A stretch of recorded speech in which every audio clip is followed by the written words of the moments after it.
mensaje que contesta otra pregunta que el video no hizo. ¿Qué harías con esas personas que levantan falsos en tu contra?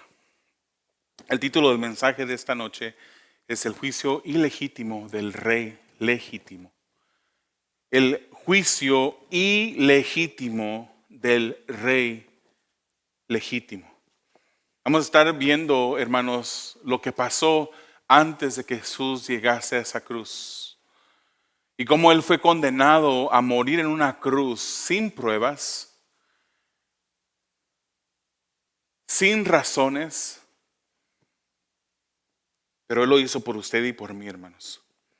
Vamos a estar viendo este mensaje en dos porciones. Vamos a estar viendo los juicios religiosos bajo los cuales Jesús fue sujeto y también los juicios del gobierno, los juicios civiles que atravesó el Señor Jesús. Hermanos, ¿usted sabía que hay personas que han sido ejecutadas, han sido llevadas a la muerte siendo inocentes? ¿Sabía usted eso? Algunos ejemplos, hermanos, es el ejemplo de Carlos de Luna. Carlos de Luna fue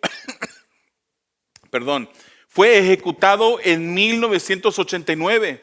Fue hallado culpable por un asesinato en una estación de gasolina en 1983, cuando testigos oculares lo identificaron mal.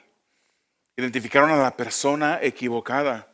La evidencia después mostró que el verdadero asesino se llamaba Carlos, como Carlos de Luna, pero el apellido era Carlos Hernández. Un hombre que los fiscales habían ya eliminado como un sospechoso fantasma, un sospechoso que no tenía razón de que se sospechara de él. En otra ocasión, un hombre que se llamó Cameron Todd Willingham fue ejecutado en el 2004 por presuntamente causar el fuego en donde murieron sus 3 hijos. Pero después, avances en la ciencia forense mostraron que la evidencia usada para culparlo era científicamente inválida, pero ya había sido llevado a la muerte. Estas son personas que no eran perfectas. Estas son personas que seguramente habían cometido diferentes errores, pero no cometieron la fechoría o el crimen de la cuales se les acusaba. Pero aún así murieron por delitos que no cometieron. En un plano mucho menos grave, hermanos. ¿Alguna vez hemos nosotros pasado por una situación injusta? ¿Has pasado por una situación en la que no te explicas por qué pasaste por esa situación y te preguntas, es que se habló algo que no era verdad de mí? ¿Alguna vez se ha dicho algo que no es verdad de ti? ¿Se te ha acusado de algo así? ¿Se te acusó de haber hecho algo que tú no hiciste? ¿Se te trató de desprestigiar con una mentira? Esas, hermanos, son situaciones difíciles, pero no tan difíciles como la situación que pasó con esas personas que fueron sentenciados a muerte. Ellos se les quitó la vida y ahí terminó su historia. Pero nosotros, cuando ves que hablan de nosotros, que se nos desprestigia, que se nos acusa de hacer algo que no hicimos, esas son situaciones difíciles, hermanos, que podemos decir, eso ha sido injusto. Pero, hermanos, la injusticia a la que Jesús se enfrentó no tiene comparación. Porque ciertamente podrá se podrá acusar a nosotros de algo, haber hecho algo que no hicimos, pero somos culpables de otras cosas, porque hemos fallado. No somos personas perfectas. La injusticia a la que Jesús se enfrentó, hermanos, no tiene comparación. Él es el único en la historia que fue inocente completamente. Jamás pecó. Era perfecto. Él vivía lo que es ser santo. Pero en unas pocas horas, Jesús pasó por 6 juicios donde usaron de acusaciones ilegítimas. Y lo más asombroso, hermanos, es que Él pasó por esos juicios por usted y por mí. Se habló mal de Él por usted y por mí. Se le acusó de haber dicho cosas que no eran ciertas por usted y por mí. Fue sentenciado a la muerte por usted y por mí, cuando Él no merecía la muerte. Lo más asombroso es que la injusticia que Él sufrió fue por nuestra culpa, por nuestros pecados, y fue para nuestro bien. Veamos los juicios religiosos, hermanos. Fueron 3 juicios religiosos. Si vamos al libro de Juan capítulo 18, podemos ver en los versículos 12 y 13 que dice así: entonces la tropa romana, el comandante y los guardias de los judíos prendieron a Jesús, lo ataron y lo llevaron primero ante Anás, porque era suegro de Caifás, que era sumo sacerdote ese año. Lo llevaron primero ¿con quién? Con Anás. Ya la cena, la última cena ya había pasado. Eso pasó el jueves en la noche. De allí el Señor Jesús salió con sus discípulos rumbo al jardín del Getsemaní. Y estando en el Getsemaní, Él aparta a un grupo íntimo de Él que lo sigan más al fondo. Al mismo grupo al que Él vuelve y les pregunta, ¿no han podido orar? Les invitó que oraran, no pudieron orar, se quedaban dormidos y les decía, oren y velen para que puedan resistir cuando venga la tentación. Pero Jesús se iba, oraba, regresaba, encontraba a sus discípulos durmiendo y regresaba a orar Él para platicar con su Padre. Es en ese momento cuando Él le dice a su Padre, Padre, si fuese tu voluntad, que pase de mí esta copa. Si fuese su voluntad, como decir, si hubiera una manera, oh Dios, Padre, de que tú puedas salvar a la humanidad sin necesidad de que yo muera en la cruz. Si hubiese una posibilidad, que pase de mí esta copa. Pero Él termina esa oración diciendo, pero no se haga mi voluntad, sino sea hecha tu voluntad. El Señor Jesús había venido a este mundo, hermanos, a morir porque era el plan divino. Era el plan del Padre aplastar a su Hijo y causarle dolor para así satisfacer la justicia, la sentencia, el requerimiento de esa paga por los pecados de la humanidad.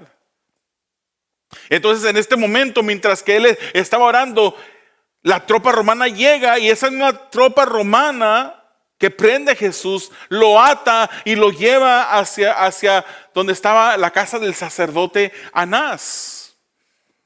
Ya los sacerdotes mucho antes habían tramado encontrar a Jesús en alguna falta, pero no pudieron.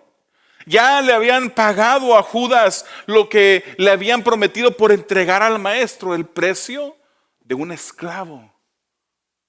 Fue lo que le dieron a Judas. Ya los religiosos, hermanos, le habían pagado a este hombre traicionero. Y el plan de Dios seguía adelante. A Jesús, hermanos, lo presentaron ante Anás primero. Y Anás es mencionado juntamente con Caifás, haciéndose mención de que ambos eran sumos sacerdotes. Y usted se preguntará, ¿cómo puede ser que los dos sean sumos sacerdotes si claramente la ley decía que era un sacerdote, un sumo sacerdote a la vez? Hermanos, los sumos sacerdotes eran instalados y removidos por el gobierno romano. En realidad, el que era el sumo sacerdote era Anás, pero para este tiempo ya Anás había sido destituido por los romanos del cargo, lo habían destituido del cargo y habían nombrado a Caifás, su yerno, para que fuese el sumo sacerdote. Pero Anás aún influía en el pueblo de una manera significativa. Incluso las escrituras lo llaman, que le mencionan a él como el sumo sacerdote. Tal era la influencia que trajeron a Jesús primero a Anás. No lo llevaron con Caifás, aunque Caifás era el sumo sacerdote que había sido nombrado por los romanos, pero no, lo llevan a Anás. Y en Juan 18, 19 al 23 nos dice, entonces el sumo sacerdote interrogó a Jesús. Ese sumo sacerdote, entiéndase que era Anás. Anás. E interrogó a Jesús acerca de sus discípulos y de sus enseñanzas. Jesús le respondió, yo he hablado al mundo públicamente. Siempre enseñé en la sinagoga y en el templo donde se reúnen todos los judíos. Y nada he hablado en secreto. ¿Por qué me preguntas a mí? Pregúntales a los que han oído lo que hablé. Estos saben lo que he dicho. Y cuando dijo esto, hermanos, uno de los guardias que estaba cerca dio una bofetada a Jesús, preguntándole, diciendo, ¿así respondes al sumo sacerdote? Jesús le respondió, si he hablado mal, da testimonio de lo que he hablado mal. O sea, dime qué es lo que he dicho mal. Pero si hablé bien, ¿por qué me pegas? Esto es increíble, hermanos. El Señor Jesús, que fue verdaderamente hombre, pero en todo tiempo permaneció verdaderamente Dios. En ese momento pudiese haber mandado que esa mano que lo abofeteaba se secara. Y no solamente se secara, pudiera haber mandado que esa mano seca se cayera al piso. No solamente eso, podía haber mandado que el corazón de ese que lo golpeaba parase en ese momento y se muriera esa persona. Él tenía el poder. Él podía hacerlo, pero no lo hizo, hermanos. En cierta manera, un hombre le estaba dando una bofetada a quien podía matarlo y enviarlo al infierno, aquel que era el creador de todos. Qué injusticia tan grande. Qué juicio ilegítimo se estaba llevando a cabo, porque no tenían de qué acusar a Jesús. Ya se habían acercado muchos religiosos y le habían puesto muchas pruebas, le habían preguntado sobre el reposo, le habían preguntado sobre los tributos que tenían que pagar al César, le habían preguntado sobre los más grandes mandamientos, y Jesús siempre contestaba correctamente. Y cuando ellos trataban de ponerle una pregunta para que fuese una trampa para Jesús, Él siempre contestaba de manera que dejaba a los que preguntaban asombrados por cómo Él contestaba. No pudieron encontrar nada en contra de Él. Entonces Anás, habiéndolo interrogado, manda a Jesús a Caifás. Y eso lo podemos leer en capítulo 18 de Juan, el versículo 24. Dice, Anás entonces lo envió a Jesús atado a Caifás, el sumo sacerdote. Caifás, hermanos, era el sumo sacerdote legítimo o ilegítimo en ese momento, depende cómo usted lo mire, pero fue el sumo sacerdote que fue puesto por el Imperio Romano. Y fue Caifás, hermanos, el que había aconsejado a los judíos que convenía que un hombre muriera por el pueblo, como lo dice Juan 18:14. Caifás era el que había aconsejado a los judíos que convenía que un hombre muriera por el pueblo. Hermanos, sin saberlo, sin ni siquiera darse cuenta, Caifás había profetizado. Cuando estaban conspirando, ¿cómo es que iban a llevar a Jesús a la muerte? Estaban conspirando en su contra, y Caifás fue ese que dijo, es mejor que muera este hombre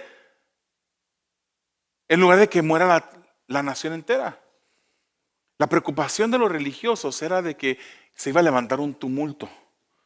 De hecho, no querían arrestar a Jesús en frente de la multitud, porque tenían miedo de la multitud. ¿Cómo iba a reaccionar la multitud en contra de ellos? Y por eso es que se esforzaban tanto por tratar de encontrar algo en que tropezar a Jesús.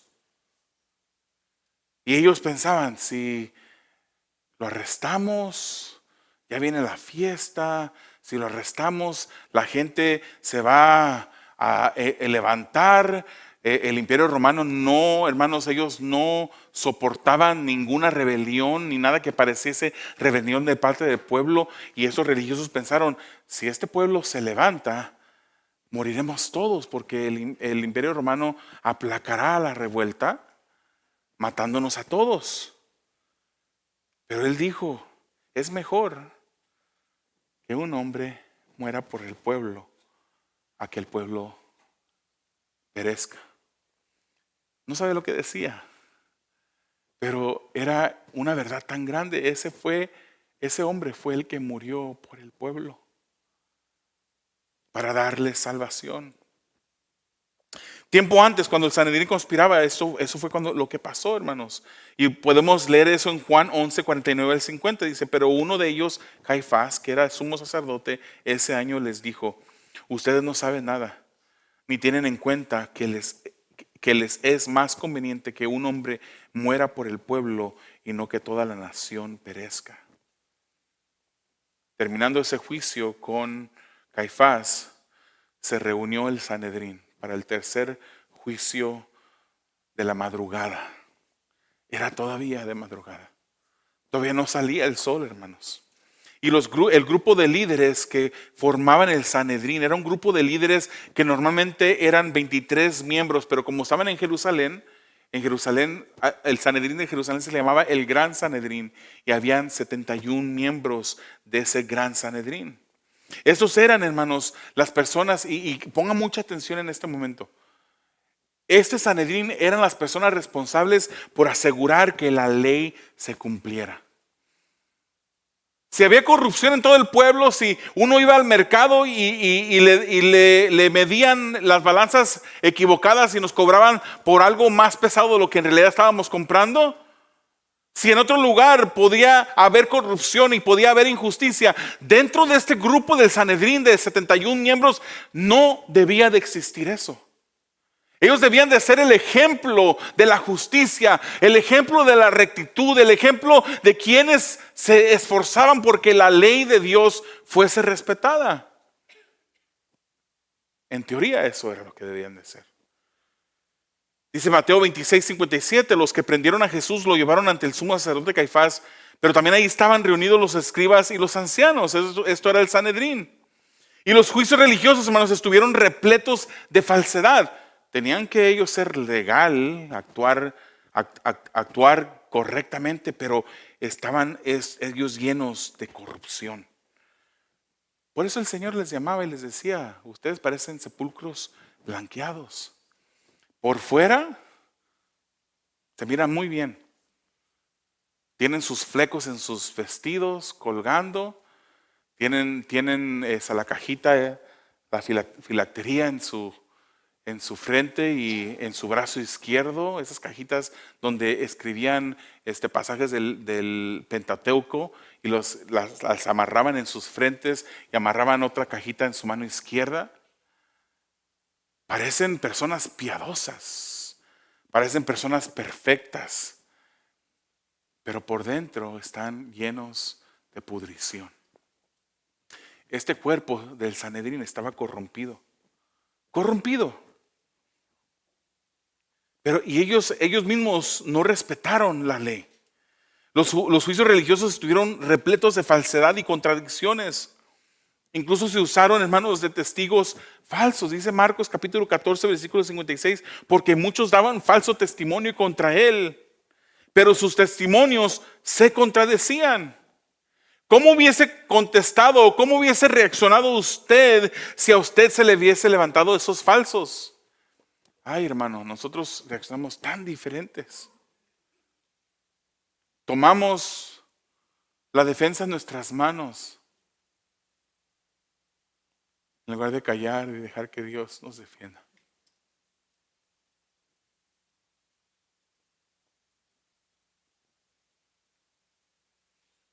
Era ilícito, hermanos, lo que estaban haciendo con Jesús. Era ilícito, era incorrecto, era contra las reglas establecidas por el mismo Sanedrín, de hacerle preguntas a una persona que era acusada, preguntas que lo autoincriminaran. Parecido a la ley de Estados Unidos y de otros países, ¿verdad? Arrestan a unas personas y siempre presuntamente se cree que es inocente hasta que lo comprueben que es culpable. y se le lee una cartilla o unas líneas que dicen que tienen el derecho de guardar silencio, porque todo lo que digan puede ser usado en su contra. Era ilícito hacer preguntas al acusado que lo autoincriminaran. Pero el sumo sacerdote interrogó. El que debía ser el ejemplo del Sanedrín, interroga a Jesús directamente y le dice: ¿eres el Cristo? ¿Tú eres el Cristo? ¿Tú eres el Mesías? ¿Eres tú el enviado que había de venir? Cuando Jesús afirmó que sí, él era, Caifás rasgó sus ropas y lo entregó para que fuera golpeado, para que fuera escupido, para que fuera abofeteado el Señor Jesús, para que la gente se burlara de él. Hermanos, Jesús fue acusado de blasfemia, de haber blasfemado en contra de Dios, porque tenían un odio profundo por Jesús. Querían matar al hijo del dueño para quedarse con la propiedad. Querían matar a Jesús para ellos ser los dueños absolutos de la nación de Israel. Estos juicios, hermanos, fueron ilegítimos, indebidos, llenos de ilegalidad. Estaban en semana de la Pascua, a punto de celebrar la Pascua esa noche. Y era prohibido llevar a cabo un juicio durante alguna fiesta. Ya había entrado el nuevo día. No debían de celebrar ningún juicio porque era día de fiesta. Y cuando planeaban arrestar a Jesús y matarle, aparte de prohibido, hermanos, temían del pueblo. Porque dice Mateo 26:5, pero decían: no durante la fiesta, para que no haya un tumulto en el pueblo. No siguieron el protocolo estos religiosos. El protocolo decía que debía de darse una votación para decidir el resultado del acusado, el resultado del juicio, pero no se llevó a cabo la votación. Jesús fue condenado en medio de gritería. Un sacerdote que se rasgaba los vestidos, las vestiduras. Y también eso era prohibido por la ley. Levítico 21, versículo 10, decía que el sumo sacerdote no se rasgaría sus vestidos. Pero eso lo hace. O sea, había un montón de cosas ilegítimas, ilegalidades, cosas que no debían de hacer. Pero Jesús las sufrió. Hermanos, la ley también decía que no debían de juiciar a una persona un día y matarlo el mismo día, si la sentencia era muerte.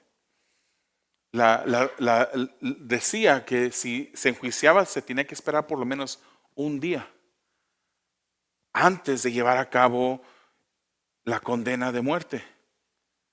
Debía ser, hermanos, algo que ellos dieran tiempo como para dar un tiempo de reflexión. Jesús, hermanos, fue sentenciado en la madrugada antes de amanecer,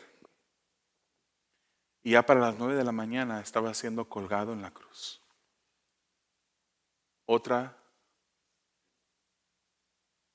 requerimiento que ellos mismos nos siguieron. Ellos no debían de enjuiciar a nadie en una casa privada en la noche. ¿Y dónde se llevaron a cabo estos juicios? En la casa de Anás y la casa de Caifás. ¿A qué hora? En la noche. El juicio debía haber sido en el templo, a plena luz del día. Aparte, hermanos, que el Sanedrín no tenía autoridad bajo el imperio romano de condenar a muerte a nadie, pero condenan a Jesús a muerte. Era requisito proveer al acusado también de representación legal, la cual no le dieron a Jesús.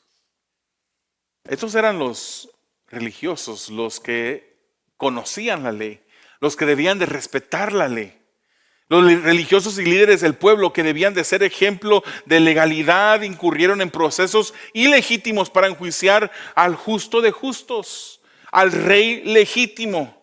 Caifás, hermanos, estaba en lo correcto. Era mejor que Jesús muriera porque por él es que nosotros tenemos la vida eterna. Todo parecía, hermanos, que se había salido de control, pero Dios estaba cumpliendo su plan. Dios no mandó a nadie a pecar, como hasta el día de hoy Dios no manda a nadie a pecar. Pero Él se usa de esos vasos que por su cuenta deciden cometer pecado, como entregar a Jesús, traicionarlo, levantarle falsos, abofetear a Jesús, etc.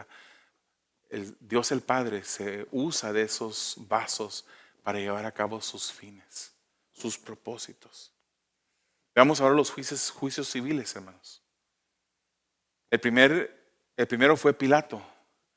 Jesús se presenta ante Pilato, o lo presentan ante Pilato. Juan 18:28 dice: entonces llevaron a Jesús de casa de Caifás al pretorio. Era muy de mañana y ellos no entraron al pretorio para no contaminarse y poder comer la Pascua. Allí los religiosos no quisieron entrar, porque ahí esa ley de religiosidad sí quisieron seguir. Era el día de la Pascua y si ellos entraban al pretorio, después se iban a tener que descontaminar, llevando a cabo unas ceremonias de purificación. Y como no había tiempo que ellos querían celebrar la Pascua, dice que no entraron al pretorio. Pilato, hermanos, era el líder, pero era un líder débil que había puesto el Imperio Romano. Él estaba más preocupado por el cargo político que en hacer lo que era correcto. Cuando Pilato no encontró razón por la que Jesús debía de morir, encontró una excusa de deshacerse de Jesús, mandándolo con Herodes. Herodes se encontraba en Jerusalén también. Y lo manda con Herodes, hermanos, porque este Herodes estaba gobernando sobre Belén de Judea, de donde era Jesús. Y encontró esa excusa de, pues Jesús es de Belén de Judea, aquí está Herodes, lo envía a Herodes. Y luego se presenta con Herodes. Lucas 23:6-7 dice: cuando Pilato oyó esto, preguntó si el hombre era Galileo. Al saber que Jesús pertenecía a la jurisdicción de Herodes, lo remitió a Herodes, que también estaba en Jerusalén en aquellos días. Se presenta Jesús ante Herodes. Y Herodes lo que tenía era como curiosidad de conocer quién era Jesús. Incluso él deseaba que Jesús obrase un milagro en su presencia. Lo vistió de rey, se burló de Jesús vistiéndolo de rey. Él acepta entrevistarlo, pero vio a Jesús como un objeto de curiosidad para solamente burlarse de él. Pero él tampoco encontró de qué acusar a Jesús y lo devuelve con Pilato. Y es en Lucas 23:11 donde vemos ya el tercer juicio político o civil, que viene siendo el sexto juicio de todos los juicios en las que sufrió el Señor Jesús esa mañana. Lucas 23:11 dice: entonces Herodes con sus soldados, después de tratar a Jesús con desprecio y burlarse de él, lo vistieron con un espléndido manto. Después Herodes lo envió de nuevo a Pilato. Ya Pilato, hermanos, había encontrado que Jesús era inocente. Juan 18:38 dice: Pilato le preguntó, ¿qué es la verdad? Y habiendo dicho esto, salió otra vez a donde estaban los judíos y les dijo: yo no encuentro ningún delito en él.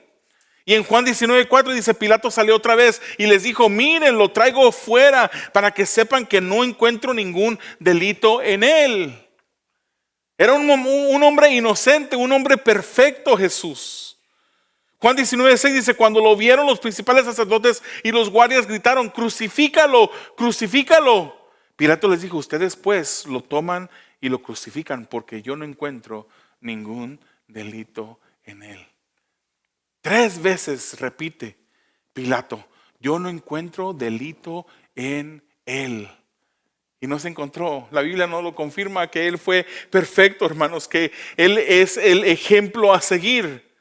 Pilato declaró inocente a Jesús, pero Pilato sucumbió porque era un líder débil. Él sucumbió a la presión del pueblo y las amenazas de un tumulto del pueblo, lo que podría significar. No quería que el César lo destituyera a él como el gobernante de esa región. Porque si él no tenía a la gente en sujeción y se levantaba un tumulto en ese entonces, eso era causa de que su gobierno pudiese ser destituido.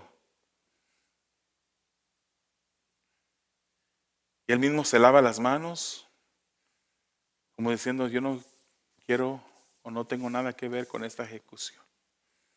Pero él era culpable también, hermanos. Él era culpable. Antes de llegar a las autoridades romanas, ya Jesús había sido golpeado. Imagínense ese escenario, hermanos.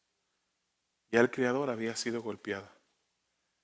En los juicios religiosos se le acusó a Jesús de blasfemo. Para conseguir el resultado deseado, los religiosos mintieron y cuando presentaron a Jesús ante los gobernantes, los juicios civiles, cambiaron los cargos de los que acusaban a Jesús.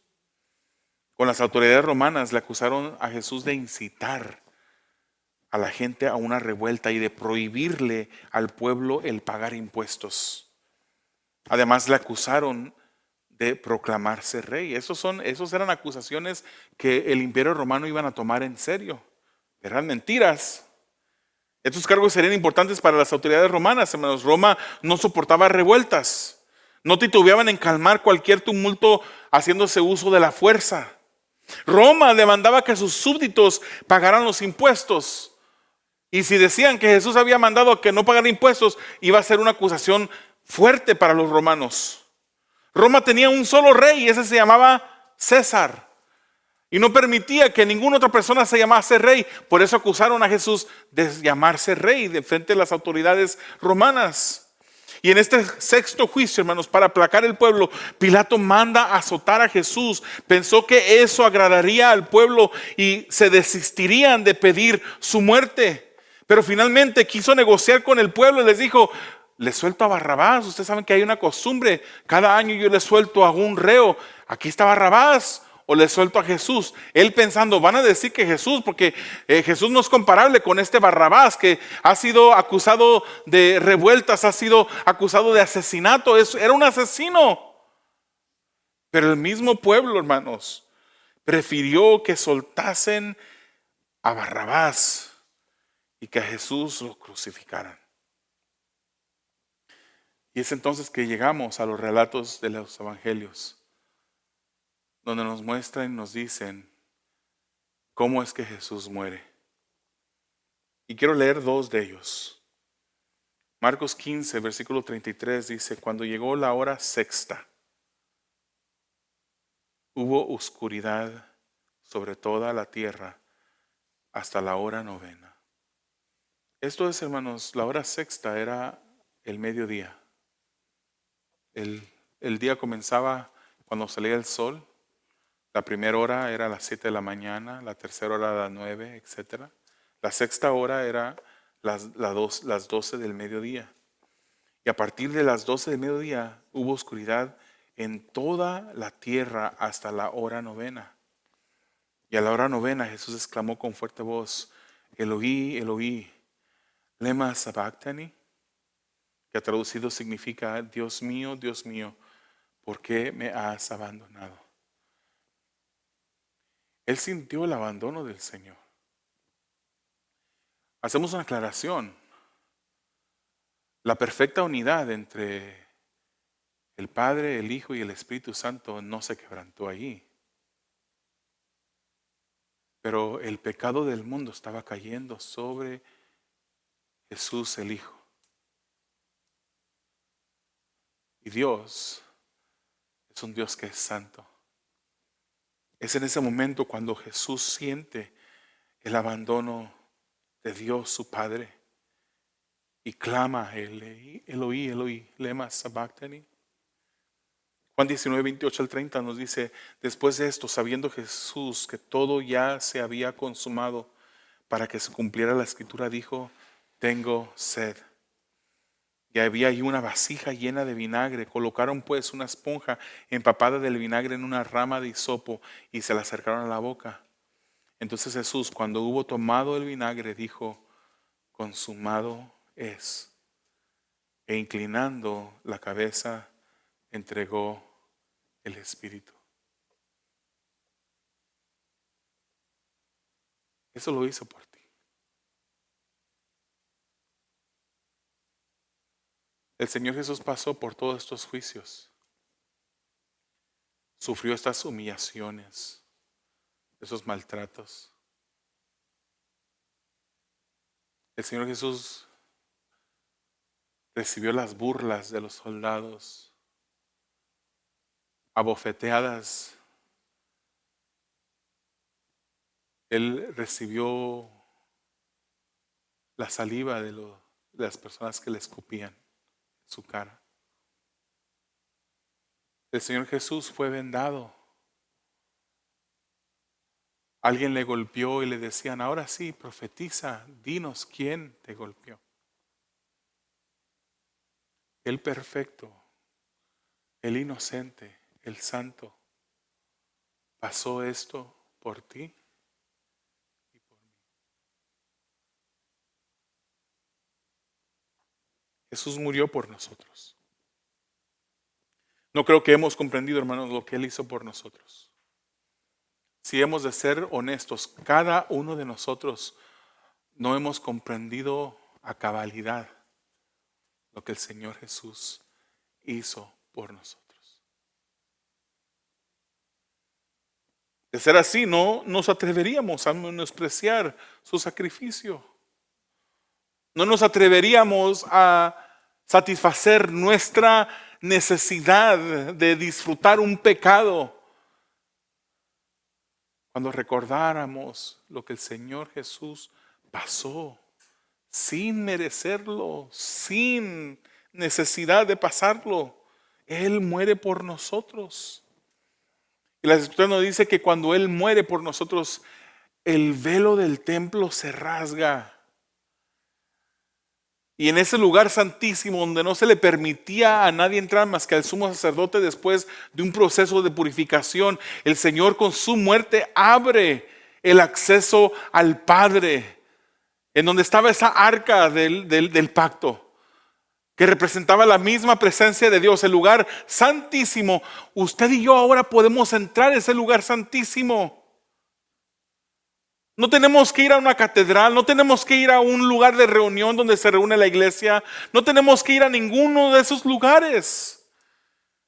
Porque nosotros, los que somos hijos de Dios, la Biblia nos dice que somos el templo del Espíritu de Dios. Y solamente basta de dirigir nuestra atención en reverencia a nuestro Dios y hablar con Él, y podemos entrar a su lugar santísimo. Y Él nos escucha. Eso lo logró Jesús. Nosotros éramos merecedores de castigo eterno. Nosotros merecíamos la muerte. Y no solamente como creen los testigos de Jehová, el Hades, el sepulcro. Se queda ahí la persona, pierde la conciencia, no sabe lo que pasa. No. Nosotros merecíamos durar una eternidad en ese infierno. Conscientemente, sufriendo los resultados de nuestro pecado. Pero Jesús vino a este mundo para pagar el precio por ti y por mí. Y si tú decides rechazarlo y para ti eso es algo como que no me interesa mucho, un día te va a interesar. Pero un día ya será demasiado tarde. La palabra del Señor, que es confiable, altamente confiable, nos dice que todo el que rechace al Hijo, que no ponga su fe en el Hijo, está condenado. Ya ha sido condenado porque no ha creído en el Hijo unigénito de Dios. Él murió por ti. Te invito a que entregues tu vida al Señor. Marcos 15, 37 al 38 dice, pero Jesús, dando un fuerte grito, expiró. Y el velo del templo se rasgó en dos, de arriba abajo. Viendo el centurión que estaba frente a él la manera en que expiró, dijo, en verdad este hombre era hijo de Dios. Cierra tus ojos, inclina tu rostro, por favor, en este momento. Esta semana hemos cambiado el servicio al día viernes, porque tradicionalmente la iglesia celebra el viernes que se le llama el Viernes Santo. En inglés tiene un nombre peculiar. Se le dice Good Friday, el buen viernes o el viernes bueno.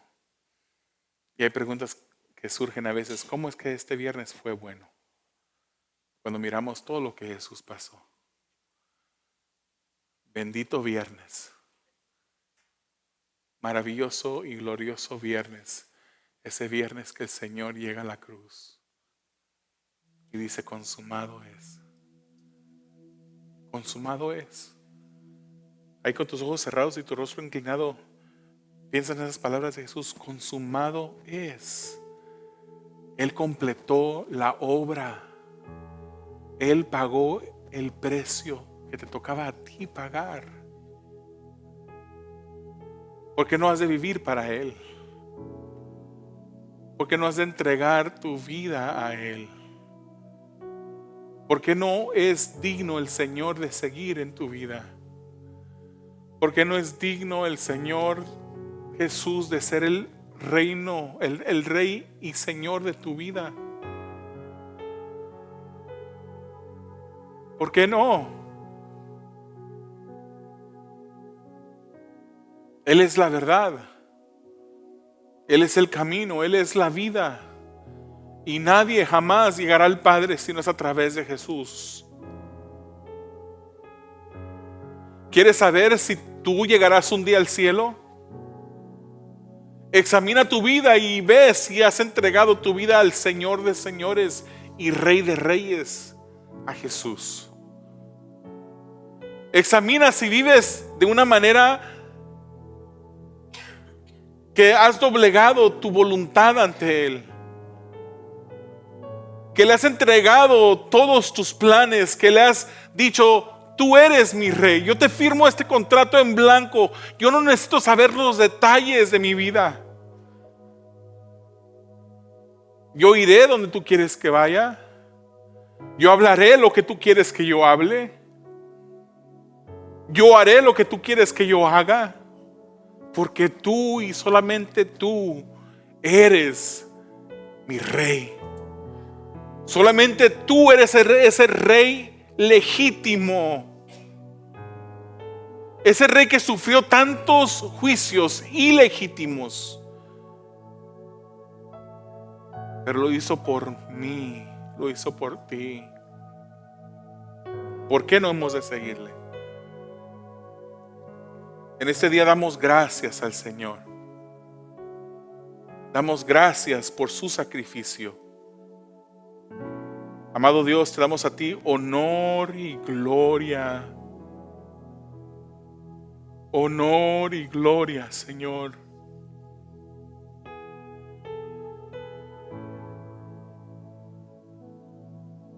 Ahí donde estás en tu lugar, no voy a invitar que pasen para acá enfrente.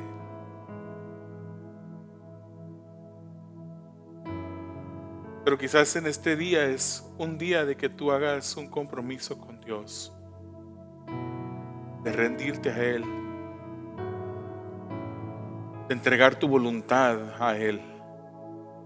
Yo te voy a invitar que te pongas de pie donde estás, si eso es lo que tú quieres hacer. Renovar tus votos con el Señor, volver a hacer un compromiso con Él nuevo, de seguirle, de obedecerle, de amarle. Y donde estás puedes ponerte de pie.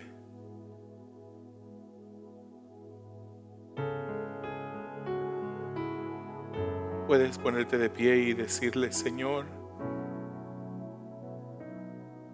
tú eres mi Rey. Señor, ¿a quién más podremos ir si solamente tú tienes palabras de vida eterna? Señor, yo quiero permanecer en ti. Tú eres la vid verdadera. Ayúdame a permanecer en ti. Dígale al Señor. No solamente quiero llevar fruto, quiero llevar mucho fruto para la gloria del Padre. Ayúdame a seguir tus pasos, Señor, esos pasos de humildad, esos pasos de servicio, de entrega. Ayúdame, Señor, a obedecer las palabras del Señor Jesús cuando se le preguntaron cuál es el mandamiento más importante. Él dijo que debíamos de amarte a ti, Padre, por sobre todas las cosas. Y el segundo era similar, que debíamos de amar a nuestro prójimo como a nosotros mismos. Señor, ayúdanos a amarte cada día más, de tal modo que nuestras vidas, Señor, sean un ejemplo vivo de que esa muerte en la cruz del Calvario vino para darnos a nosotros el cambio. Ayúdanos, sé tú honrado en nosotros.